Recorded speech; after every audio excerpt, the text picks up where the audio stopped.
Hello नमस्कार, स्वागत है आप सभी का। आप देख रहे हैं IBC24। सुबह के 8 बज गए हैं, वक्त हो गया है देश के दिल मध्य प्रदेश के special bulletin good morning Madhya Pradesh का। तो आज मध्य प्रदेश में क्या है खास, पूरी जानकारी आपको इस एक बुलेटिन में देंगे। शुरुआत करते हैं हेडलाइन से। भोपाल एम्स में डॉक्टर की बदसलूकी को लेकर नर्सिंग कर्मचारियों का धरना जारी। ऑपरेशन के दौरान डॉक्टर से हुई थी झड़प, विवाद का वीडियो सोशल मीडिया पर वायरल। कर्नाटक होमगार्ड के 1400 जवान बैतूल में फंसे, चुनाव ड्यूटी में किए गए थे तैनात। 6 दिन से सुरक्षा बलों को वापस भेजने के कोई इंतजाम नहीं। मध्य प्रदेश में मतगणना को लेकर कांग्रेस अलर्ट। 26 नवंबर को पीसीसी दफ्तर में होगा प्रशिक्षण शिविर का आयोजन। सभी 230 प्रत्याशी समर्थकों को आने के निर्देश। आज मथुरा दौरे पर रहेंगे प्रधानमंत्री नरेंद्र मोदी। श्री कृष्ण जन्म स्थान मंदिर में करेंगे पूजा। मीराबाई की जयंती कार्यक्रम में करेंगे शिरकत। उत्तरकाशी टनल में 12 दिन से फंसे 41 मजदूर आज निकाले जा सकते हैं बाहर। मजदूरों के बेहद करीब पहुंची रेस्क्यू टीम, एम्बुलेंस और अस्पताल तैयार। और इजराइल और हमास के बीच समझौता। गाजा में होगा 4 दिन का युद्ध विराम। सीज फायर की शर्त पर 50 बंधकों को छोड़ेगा हमास। 200 से ज्यादा इजरायली नागरिक हैं बंधक।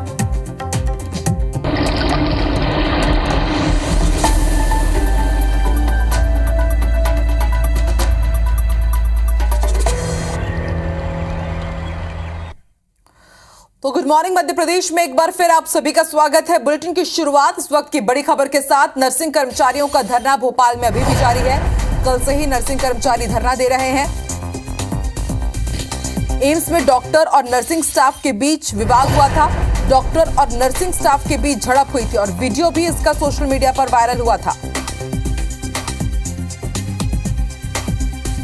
तो नर्सिंग कर्मचारियों का धरना जारी है। कल से ही नर्सिंग कर्मचारी लगातार धरना दे रहे हैं। एम्स डॉक्टर और नर्सिंग स्टाफ के बीच विवाद हुआ था और विवाद इतना बड़ा कि नाराज होकर के नर्सिंग कर्मचारी धरना दे रहे हैं। कल रात भी इनका धरना जारी रहा और आज सुबह भी इनका धरना जारी है।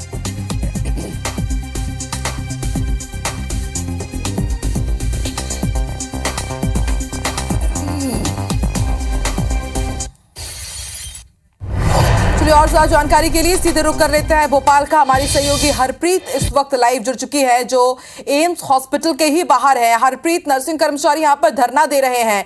ये तो हमें पता है कि इनका विवाद हुआ था एम्स के डॉक्टर्स के साथ, लेकिन इनकी प्रमुख मांग क्या है? धरना ये आखिर क्यों दे रहे हैं? क्या नाराजगी है इनकी?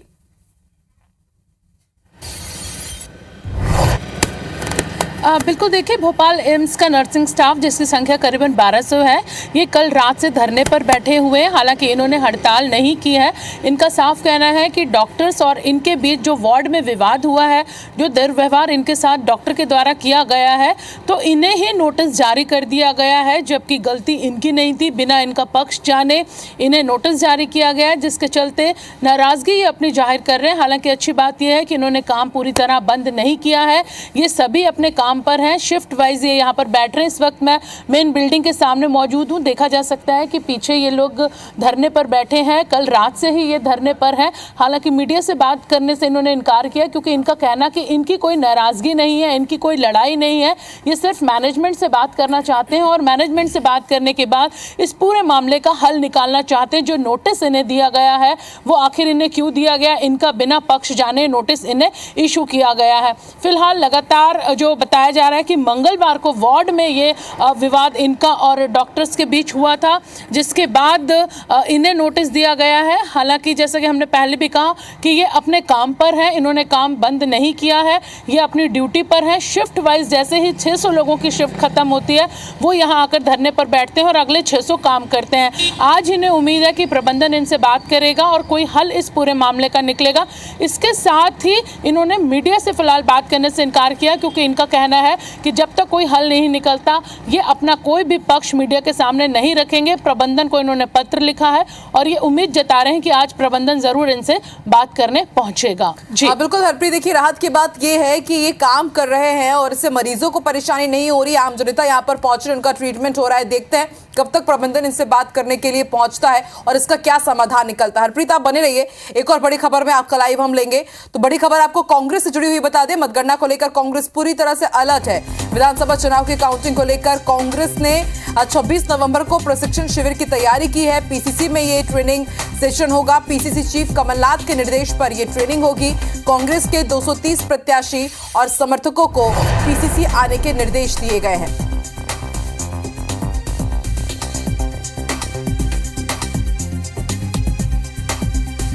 तो 26 नवंबर को पीसीसी में ट्रेनिंग सेशन होने जा रहा है और हमने आपको जानकारी दी थी कि बीजेपी की तरफ से भी काउंटिंग को लेकर के बाकायदा ट्रेनिंग दी जाएगी।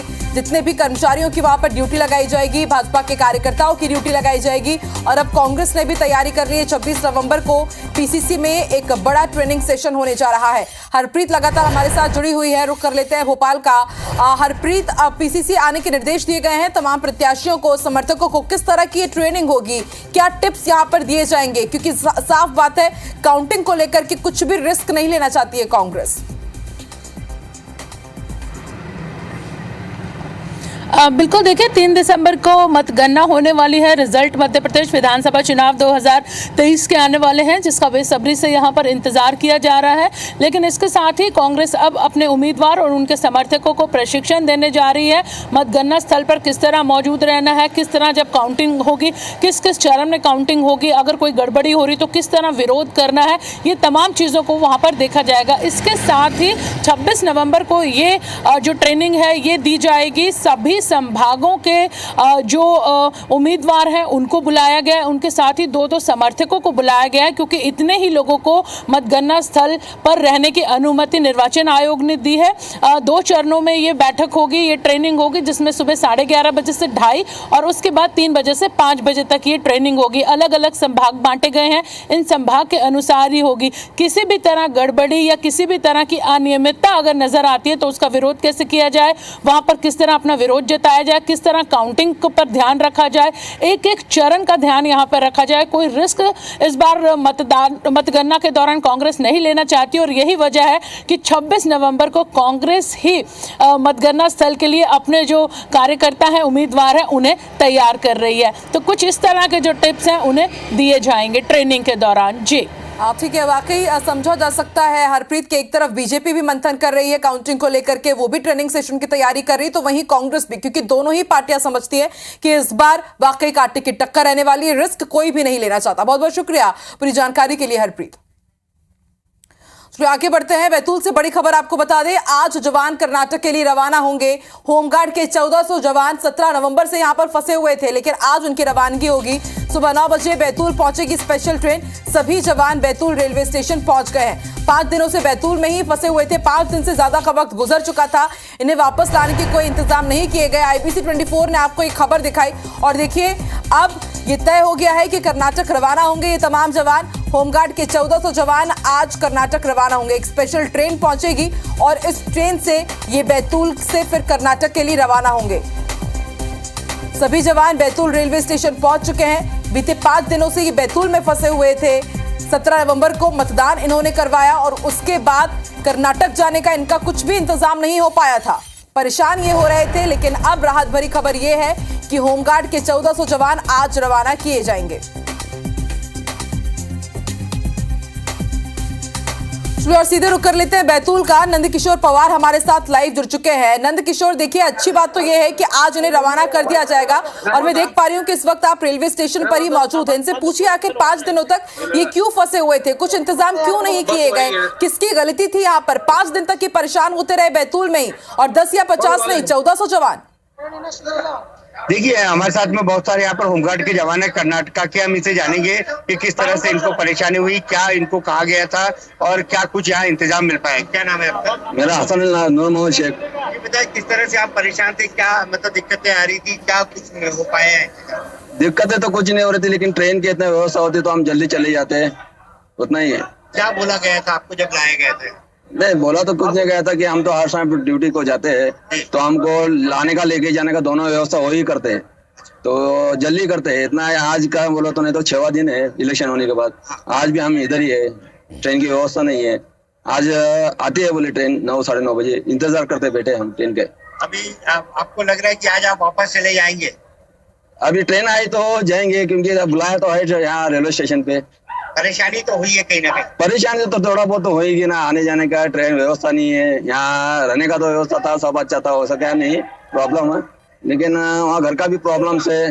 घर की ज्यादा याद आ रही है? हाँ, घर की याद, वहाँ भी प्रॉब्लम है ना, वहाँ भी काम धंधा है हमारा, वो सब अभी हमको नौकरी वाले है, कोई दुकान में काम करता है, कोई ऑफिस में काम करता है, कोई ऑटो चलाता है, तो सबके अपने अपने धंधे है, सब नुकसान बहुत हुआ है हमारा। देखिए, इनका कहना है कि कहीं ना कहीं नुकसान इनका हुआ है, क्योंकि होमगार्ड जो कर्नाटका के जवान है, ये डेली वेजेस पे काम करते हैं, 750 रुपए पर डे इनका कहना है कि इनको मिलता है, और इनका इस तरह से नुकसान भी हो सकता है, क्योंकि यहाँ से अगर ये घर पहुंच पाते तो अपने बच्चों से मिल पाते और सारी सुविधाएं जो मतलब घर पर मिलनी चाहिए थी वो मिल पाती है, लेकिन बीते 5 आज 6वां दिन है, ये परेशान हो रहे थे। अब इन्हें खुशी भी इस बात की है कि कहीं ना कहीं आज ये अपने वापस प्रदेश जा पाएंगे। ठीक है नंद किशोर, इनसे जरा पूछिए कि क्या इनको कुछ जानकारी दी गई थी कि आपको इतने दिन वहां पर रुकना होगा, और गलती किसकी है कि जब आपको यहाँ पर पहुंचाया जा रहा है तो वापस भेजने के भी आपको इंतजाम करने होंगे, प्रशासन की तरफ से या फिर कर्नाटक प्रशासन की तरफ से चूक कहां पर हुई है, जरा इनसे ये भी जानिए। देखिए, आप लोगों को क्या लगता है, मतलब कि जो कर्नाटक सरकार की ओर से व्यवस्था करनी चाहिए थी, क्या था? बताएं, आप ही बता दें। वो व्यवस्था करने का चाहता, वो जैसा हमारा इलेक्शन खत्म हुआ वैसे ही दूसरे दिन उन्होंने ट्रेन व्यवस्था करके हमको भेजना चाहिए था। वो गलती किसकी लग रही है आपको? क्या लग रहा है गलती मतलब किसके तरफ से हुई है? गलती बोला तो हमको भी पक्का मालूम नहीं किसके तरफ से हो रही है, उतना हमको भी उसमें का नॉलेज नहीं है। हमको सीनियर जैसा बोलते हैं हम वैसा चलते हैं। क्या वहाँ से बैठो बोले तो वहाँ हम लोग इलेक्शन ड्यूटी के लिए हमको ये किया जाता है, वो हिसाब से उन्होंने एक शेड्यूल बनाया जाता है उन्होंने, तो कि आप इधर से एक तारीख को जाना है और आप ड्यूटी करना है, उसके बाद आप उधर से आपकी रिटर्न आए। लेकिन व्यवस्था अभी कर्नाटक सरकार करके करेंगे नहीं मालूम नहीं, या ये सरकार करेंगे मालूम नहीं, हम तो सिर्फ ड्यूटी करने आए, हमको जरा परेशानी हुए, इतना ही हम आपको बोल सकते हैं। मतलब ये कह सकते हैं कि चुनाव आयोग की भी गलती हो सकती है, कर्नाटक सरकार की भी हो सकती है। हाँ सर, गलती तो अभी किसको है, अभी किसको बोले सर, हम तो डेली वेजल है क्या सर, परमानेंट नहीं, हम कुछ बोल भी नहीं सकते, कुछ भी बोलेगा तो हमको। हम दोनों की गलती ये समझ तो रहे कि कर्नाटक सरकार की भी कहीं ना कहीं गलती है, आयोग की भी गलती है, लेकिन डेली वेजेस होने के कारण ये स्पष्ट कुछ बोल नहीं पा रहे। और दूसरी चीज भाषा का जो कम्युनिकेशन है, क्योंकि कर्नाटक के रहने वाले प्रॉपर हिंदी मतलब समझ नहीं पा रहे और ढंग से इस चीज का जवाब नहीं दे पा रहे। लापरवाही कहीं ना कहीं तो बहुत बड़ी हुई है। 5 से ज्यादा दिन गुजर जाते हैं, चुनाव संपन्न हो गए शांतिपूर्ण तरीके से, लेकिन 1400 जवानों की किसी को सुध ही नहीं है कि वो मध्य प्रदेश में फंसे हुए हैं, उन्हें वापस भी भेजना है। देखने वाली बात होगी कि इसकी जिम्मेदारी कौन लेता है, निर्वाचन आयोग लेता है, मध्य प्रदेश सरकार, प्रशासन, या फिर कर्नाटक सरकार या फिर प्रशासन वहां का लेता है। आप नजर बना के रखिएगा। शुक्रिया अपनी जानकारी के लिए नंद किशोर।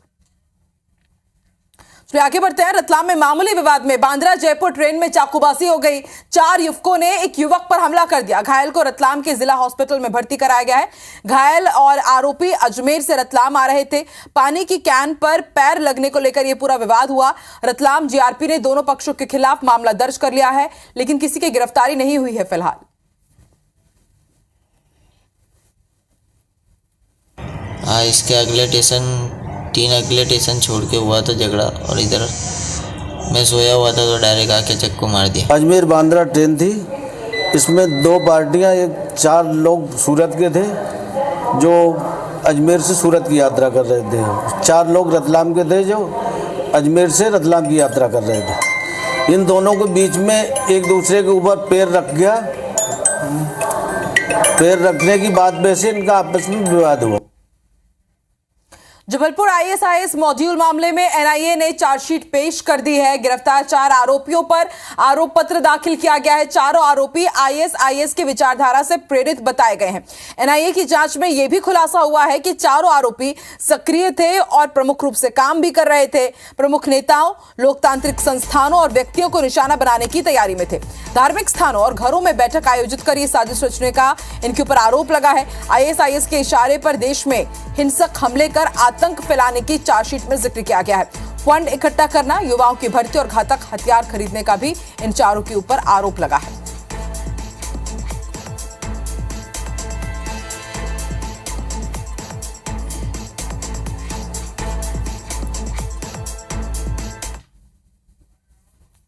रुक करते हैं ग्वालियर का। बड़ी खबर मिल रही है, नाबालिग छात्रा से रेप का मामला सामने आया है। 60 साल के शख्स के ऊपर रेप का आरोप लगा है और आरोपी पीड़िता का परिचित बताया जा रहा है। चचेरी बहन ने पीड़िता को आरोपी से मिलवाया था। पुलिस ने आरोपी के खिलाफ केस दर्ज कर लिया है। पीड़िता की चचेरी बहन को भी आरोपी बनाया गया है।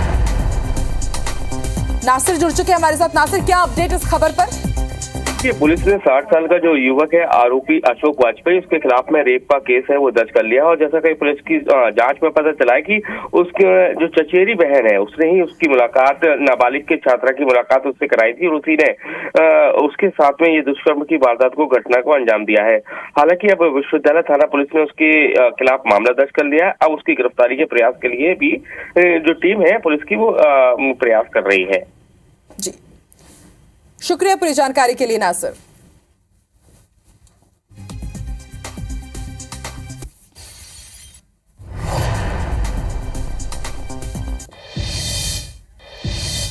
उज्जैन के मेले में अक्षय सलमान की बोली लग रही है। जी हाँ, बिल्कुल सही आप सुन रहे हैं। उज्जैन में गधों का पारंपरिक मेला लगाया गया है। क्षिप्रा नदी के किनारे गधों का ये मेला लगा है, हर साल यहां पर लगता है और बॉलीवुड हीरो के नाम पर गधों का नाम रखा गया है। गधा व्यापारी कीमत घटने से परेशान है। गधों का सौदा लगाने के लिए लोग पहुंच रहे हैं और इस बार 10 से 15 हजार की कीमत में गधे बिक रहे हैं। तो आप देख सकते हैं किस तरह से इन्हें नाम भी दिया गया है। किसी के ऊपर टाइगर लिखा गया है, कहीं पर रानी, किसी का अक्षय, किसी का सलमान।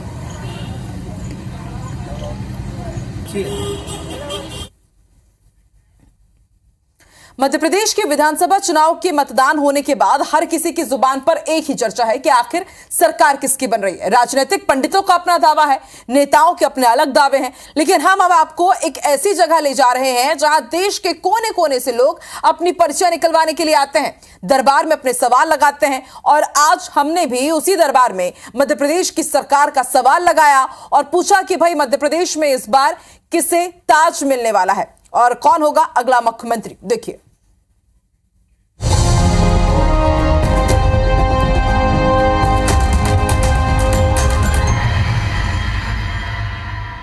मध्य प्रदेश में किसकी सरकार बनेगी, देश और दुनिया की सबकी नज़र है, लेकिन उसमें राजनीतिक जो पंडित हैं वो अपने अपने दावे कर रहे हैं, नेता हैं अपने अपने दावे कर रहे हैं। लेकिन हम देश और दुनिया में जो सबसे ज़्यादा चर्चित हैं पर्ची के नाम से, उनके पास मौजूद है। आप समझ रहे होंगे कि कौन है, तो मैं आपको बता दूं कि मध्य प्रदेश के दतिया जिले के पीटेश्वर धाम के पीठाधीश्वर हैं गुरु शरण शर्मा जी महाराज जी हैं, उनके पास हैं हम। उनसे महाराज जी, पहले तो आपका स्वागत है IBC 24 में। IBC 24 के लिए पंडोकर धाम की पीठ की ओर से सभी दर्शकों को बहुत बहुत साधुवाद, आशीर्वाद।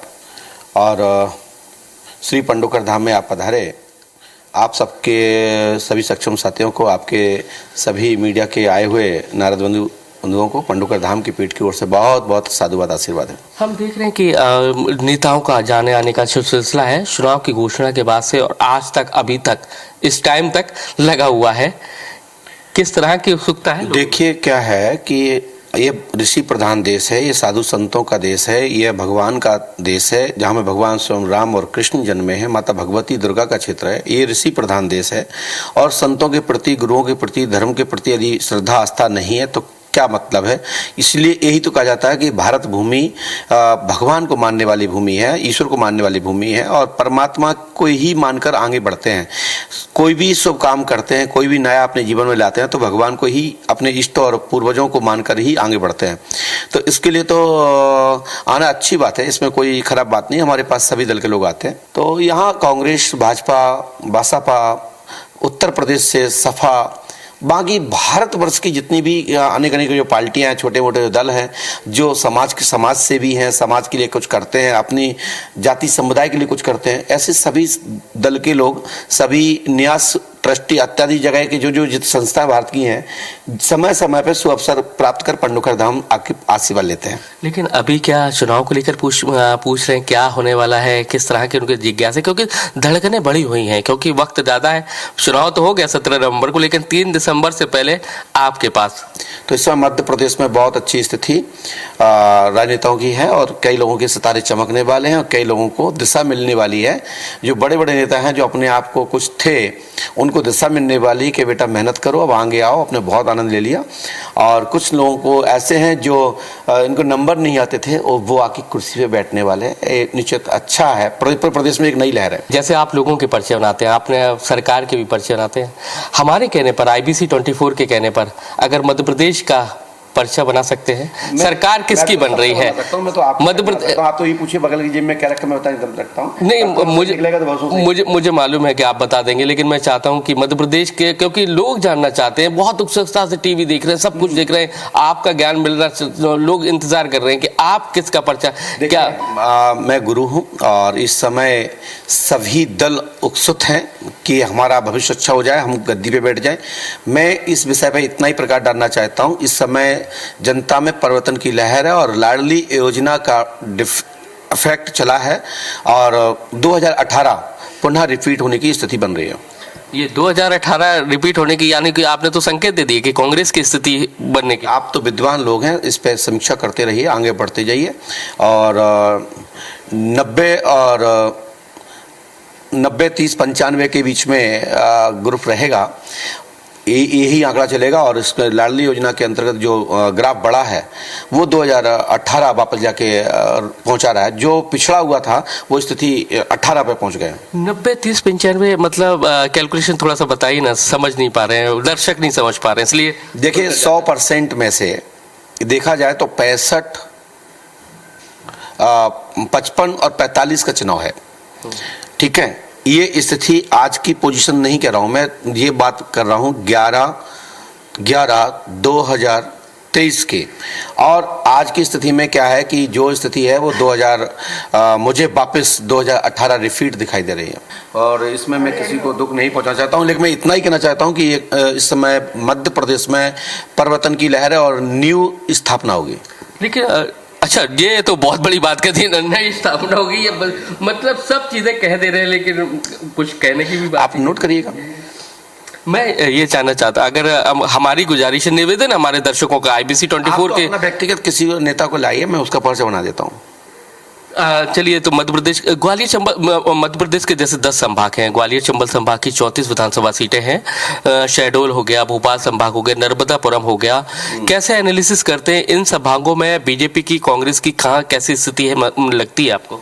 लाडली योजना के कारण जो 1000 1500 2000 से पीछे थे वो आगे बढ़े हैं, और जो जिनके कार्य ठीक नहीं है वो सीधे हजारों में नहीं हजारों में चले गए हैं। तो ये स्थितियां हैं, लेकिन मैं इस विषय पे कुछ नहीं कहूँ। मैं इतना कहने वाला हूँ कि मध्य प्रदेश में न्यू होगा। ग्वालियर चंबल संभाग की जो 34 विधानसभा सीटें हैं, 2018 में एक बड़ा डेंट लगा था बीजेपी को, 26 सीटें कांग्रेस ले आई थी। मध्य प्रदेश के विधानसभा चुनाव के इतिहास में पहली बार ऐसा हुआ था। क्या लगता है कि ग्वालियर चंबल संभाग में फिर वैसी स्थिति निर्मित होने वाली है? 2018 में क्या था? 26 सीटें आई थी, उसमें गिरेगा ग्राफ, कांग्रेस का ग्राफ गिरेगा। नहीं, कांग्रेस के लिए नहीं बोला मैंने, कांग्रेस का ग्राफ बढ़ेगा, भाजपा का गिरेगा। तो ये तो और भी ज्यादा, मतलब इस 26 सीटें कांग्रेस लेके आई थी, तो इसका मतलब और भी ज्यादा सीटें। इसमें थोड़ा थोड़ा फर्क है, ज़्यादा नहीं है, ज़्यादा बहुत काफ़ी अंतर भी नहीं है। लेकिन 2018 में बोल रहा हूँ, तो उस दौरान यही रहा था, लगभग 14 और 16 9 और ऐसा कुछ था। मुझे वही 1 2 4 के फर्क से है, लेकिन न्यू पुनः 2018 रिपीट है। लेकिन जबलपुर की अगर देखें, अगर मध्य प्रदेश का नहीं बना रहे तो संभाग का तो बना सकते हैं कि कहाँ कहाँ कितना लग रहा है। संभाग में ही तो नहीं बताना है, बाकी सब बताना है। क्या लग रहा है कि मुख्यमंत्री खुद आना चाहिए ना भाई। आप ठीक है, आप नारद हैं, ना मालूम क्या नया विवाद चालू खड़ा करा दो, तो इसलिए नारद की योजना आपकी क्या है, आप किसको बनाने आए? फिर मैं बताता हूँ कि आप हम तो निष्पक्ष हो गए हैं, दर्शकों की जिज्ञासा लेके आए। हम तो गुरु को क्यों निष्पक्ष नहीं रखना चाहते हो? हम तो दर्शकों का जानना चाहते हैं। नारद हो तो गुरु तो पहले और निष्पक्ष रहना चाहता है कि हमारे राष्ट्र का भला हो, जो राष्ट्र हित के लिए काम करे उसको बढ़ाने का काम गुरु करता है। मध्य प्रदेश में मुख्यमंत्री, मध्य प्रदेश में मुख्यमंत्री के लिए तो यही है, भविष्य तो इस समय ठीक नहीं है, लेकिन पुनः 2018 जाइए। मतलब सब संकेत दे रहे हैं, लेकिन नाम नहीं ले रहे। नहीं, मैं नहीं बोल पाऊंगा इस विषय पर, बाकी आप अपना व्यक्तिगत पूछिए। तो हमने ये देखा नरेंद्र सिंह तोमर जी दिमनी विधानसभा सीट से बीजेपी ने बड़े नेताओं को जो केंद्रीय मंत्री रहे, सांसद रहे, उनको मैदान में लगा दिया है, मैदान में उतार दिया है। क्या लगता है, क्या उनका भविष्य कैसा लग रहा है इस विधानसभा चुनाव में? जो लोकसभा के नेता थे, मोदी कैबिनेट में टॉप 5 मिनिस्टर हुआ करते थे, ऐसे नेता मैदान में है, चाहे फग्गन सिंह कुलस्ते हो, प्रहलाद पटेल हो। देखिए, जब एक व्यू रचना होती है, जब कमल व्यू बनाया जाता है, तो सब चक्रव्यूह जब बनाया जाता है तो सब योद्धाओं को एक साथ उतारा जाता है। देख लिया जाता है कि स्थिति परिस्थिति प्रतिकूल है और अनुकूल स्थितियों की दिशा में नहीं है, तो लगता है कि कैसे भी सीटें अर्जित हों। तो फिर लोकसभा तो बाद में है, वो बात कब बात है वापस रिपीट होना, लेकिन पहले तो लोकसभा हमें विधानसभा चाहिए। तो विधानसभा के लिए प्रदेश में भारतीय जनता पार्टी ने बहुत अच्छा काम किया है और इसी का इफेक्ट चलेगा और आने वाले भविष्य में मुख्यमंत्रियों की परिवर्तन बदलने की बड़ा अच्छा क्रम रहेगा। 2003 और 2006 याद आएगा। लेकिन हमने ये देखा कि आपके दरबार में बहुत सारे लोग, इमरती जी को भी आपने आशीर्वाद दिया, नरोत्तम मिश्रा जी को भी आपने आशीर्वाद दिया, हेमंत कटारे जी को भी आपके दरबार में देखा, वो आपको मानते भी बहुत है। कल मैंने तो उनका ट्वीट भी देखा था। क्या लग रहा है, इनका भविष्य क्या कह रहा है? सभी नेता अपने अपने आशीर्वाद ले चुके हैं, अपने अपने विश्वास से चुनाव लड़े हैं और वो सब मैदान में आ जाएगा। जो हमने लिख के दिया होगा वो पर्चा खुल जाएगा और जो नहीं दिया होगा वो सामने आ जाएगा और सब चिल्लाएंगे। देखिए, कोई बंद कमरे में नहीं जाता। आज आप पूछ के जा रहे हो, आध घंटे में 15 मिनट में आप जितने भी यहाँ बैठे हैं, आंखों से अपने मुख से कहीं ना कहीं ब्याह कर देंगे। पंडू सरकार ने क्या बताया, यहाँ से बस निकलने की जरूरत है, गेट पार होने दो, बस स्टैंड पे 15 मिनट में पहुंच जाएगा और बस स्टैंड से ग्वालियर तक पहुंचने में 10 मिनट लगेंगे। आप देख लीजिएगा। अभी आप देख सकते हैं कि बहुत सारी बातें कही हैं, लेकिन बहुत कुछ कहा है तो साफ संदेश भी दिया है कि मध्य प्रदेश में अगली सरकार किसकी होगी। कैमरामैन राजकुमार कुशवाहा के साथ नासिर गौरी, IBC 24 दतिया।